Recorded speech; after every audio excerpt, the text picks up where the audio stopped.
This is me in 2018 when I still had an Indian Scout bobber.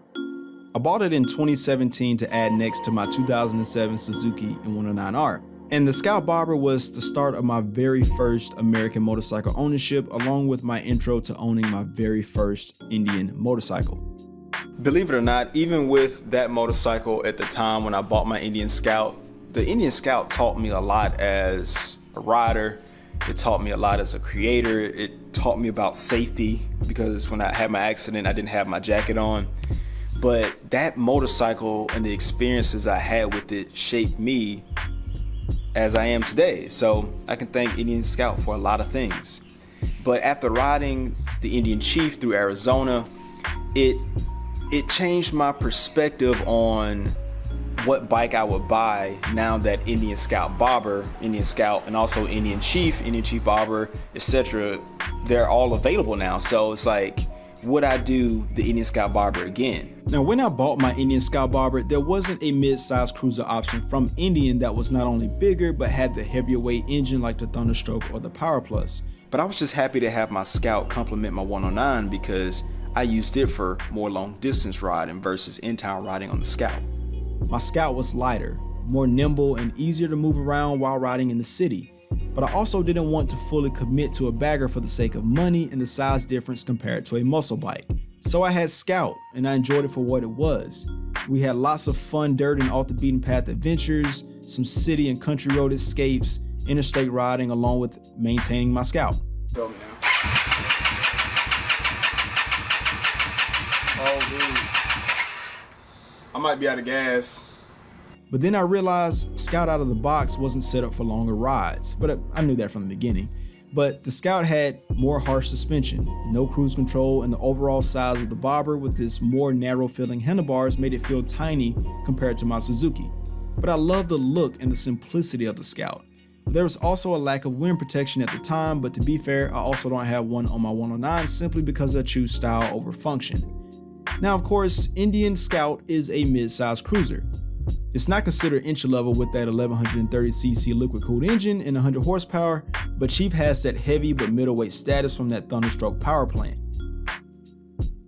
And as much as I would have loved to have the Power Plus in the chassis of the Chief, Indian wanted to keep styling first, which meant that the Power Plus simply wouldn't have fit in that chassis, and it wouldn't have had that heritage and vintage feel with the modern aesthetic that they wanted. They chose styling first, and I respect it. And I'm personally infatuated with the high revving nature of a V-twin like the Scout and the Power Plus and my V-Rod and my N109R.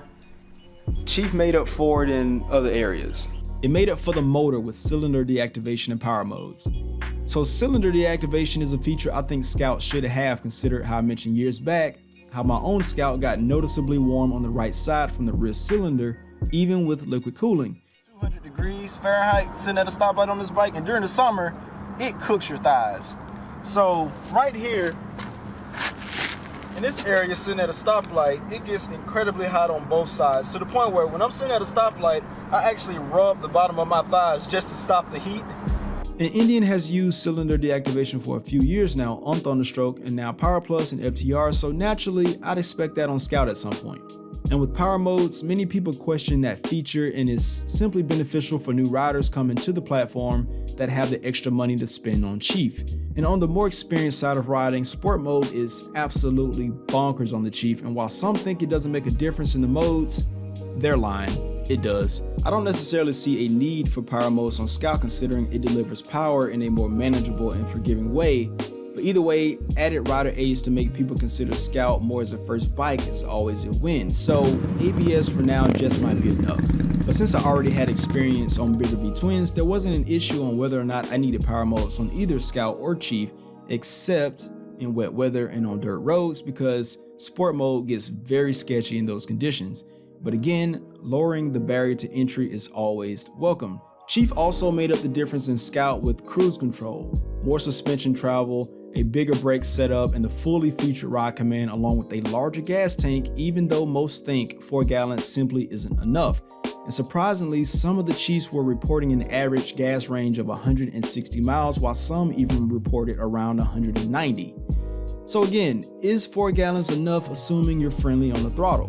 But that comes down to personal use and riding habits, so maybe I'll get a chance to do a range test on one soon, but the Indian chose styling first when designing Chief, so performance, while not lacking, was second. And as one of the Indian motorcycle engineers said, it's 2021. Cruise control should be standard on motorcycles. Obviously, it's not standard on Scout, but with the addition of Ride Command, you get the features that many riders wanted, including myself. And I spoke of this many times before, but a Ride Command type feature was instantly wanted on Scout when Indian announced the smaller Ride Command features for FTR. And I wanted this so bad that I even considered buying an FTR to see if I could retrofit that piece on the Scout along with the cruise control cluster. And it obviously was crazy thinking, but I wanted that convenience that bad. But since Chief was in development for about 3 to 4 years, it makes sense why they were saving these features for Chief instead of releasing them for Scout. But being that we don't have the luxury of touchscreen options on Scout or even older motorcycles like the V-Rod or the N109R, maybe we can get some of those features back on devices like this, the Garmin Zumo XT. More on that another time. When I think of Scout, in this case Scout Bobber, I think it's one of Indian's most successful motorcycles. And it wasn't necessarily because it was affordable, but it's because, one, the styling was spot on, and two, it was just a great motorcycle, and it got a lot of people introduced a lot of people to American motorcycle ownership, including myself. And there were a lot of first-time riders that bought a Scout that found comfort in this platform, and to me, that means success. Scout did a really good job at that. Believe it or not, my very first motorcycle ride on an Indian was not on the Scout. It wasn't even close. My first ride was actually on a 2016 Chieftain, which was shortly after the 2013 launch of the Thunderstroke. And back then, I was oblivious to Indian motorcycle, not knowing anything about the brand or the history. At the time, it wasn't that I didn't like the Indian. Back when I rode the Chieftain and the Chief, it was more so that I couldn't appreciate the aesthetic. That's essentially what it was. It's not that they didn't ride good or they weren't smooth. It was more so that I simply just did not like the heritage look. But now that Indian has redesigned Chief with a modern spin but keeping that heritage feel and road-proven reliability of Thunderstroke, it changed my mind on what this combination from Indian brings. And personally, I didn't miss having Power Plus in the chassis of Chief. Not that it wasn't welcome, I just didn't miss it. And that says a lot for me since I've never owned an air-cooled motorcycle. But I'm used to revving higher versus the lower RP limit on the Thunderstroke. But ripping through the gears on Chief with that chassis is a lot of damn fun. But we all know that Indian has that in the cars for a future model, so don't worry, Power Plus lovers. Your time is coming, but this motorcycle simply wasn't meant for that type of character. With the motorcycles, like other hobbies in life, we pay for convenience. And for me, the price of having hard bags, an integrated fairing or windshield, the benefits never outweighed the cost for me. And I feel like the same thing applies for Scout Bobber or Scout or Indian Vintage or anything else from Indian when you're comparing that to Indian Chief. So it really comes down to what conveniences are you willing to pay for. If you want the added convenience of cruise control, built-in media, and phone control with navigation packed into a well-designed 4-inch screen, along with the added inches all around Chief, especially with the slightly wider set handlebars making it slightly bigger over Scout Bobber, it's a no-brainer. But even if you want the added convenience of everything Super Chief has to offer, that's an added plus. But we now have that option in the market from Indian to have that mid-size variant between Scout and Indian Vintage and the rest of the bigger touring lineup. But after riding the Indian Chief in Arizona, the whole time I was out there, not a single time did I say, dang, I really wish I was doing this on an Indian Scout. And it's not because the Scout isn't a great bike, but Chief did everything that I wanted Scout to do, and some. So it was like, why do I need an Indian Scout to do this? And when I bought my Scout, I knew it would complement my bigger motorcycle, but not replace it. And people tour on Scouts, but that wasn't something that I wanted to do. And with the slightly wider handlebars, more suspension travel, and a more securing seat, the experience for me was sold. So if I had to do it again, I personally would pick Indian Chief over a Scout. So if money didn't play a factor, I'd go with a Chief over a Scout. But if money was a factor, I'd go with Scout and then maybe upgrade to a Chief later. But I'd love to know what you guys think.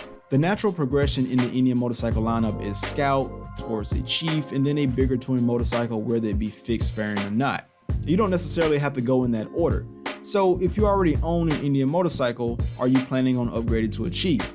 Also, if you own another brand of motorcycle, are you considering Chief? I think with the added features that a lot of us wanted for Scout, it's enough to consider the leap without wanting to commit to a full bagger.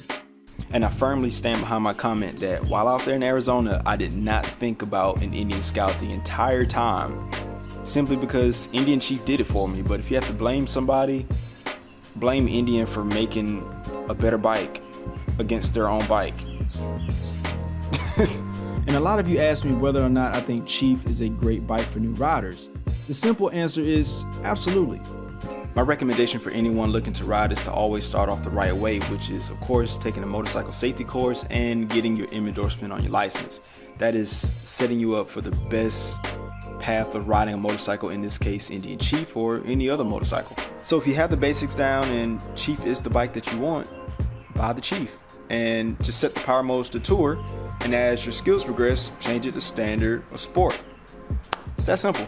Indian made this bike with you in mind, with the lower seat height similar to the Bobber, less weight than a bigger touring model, but with the fun of torque. But most importantly, at least go ride Chief. Don't listen to people on the internet that tell you that this motorcycle is XYZ and they haven't ridden it. Don't sell yourself short, or don't let them sell yourself short for you. Get out there and ride these bikes. They want you to ride the bikes just like any other manufacturer. Ride the bike. So for me, Chief isn't an overhyped motorcycle that Indian shouldn't have made or put the Thunderstroke in. It has a specific purpose. It's that mid-sized option that Indian was missing in its lineup, even if it doesn't have the Power Plus. But if you don't like it, it's just not for you.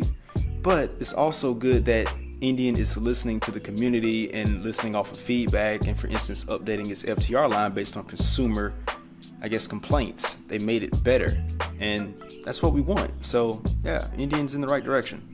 But again, if you're a Scout owner looking to upgrade, let us know down below what your plans are. And also, if you've taken delivery of a Chief, let us also know down in the comments what you think so far. But as always, thanks for watching, and I will catch y'all in the next one.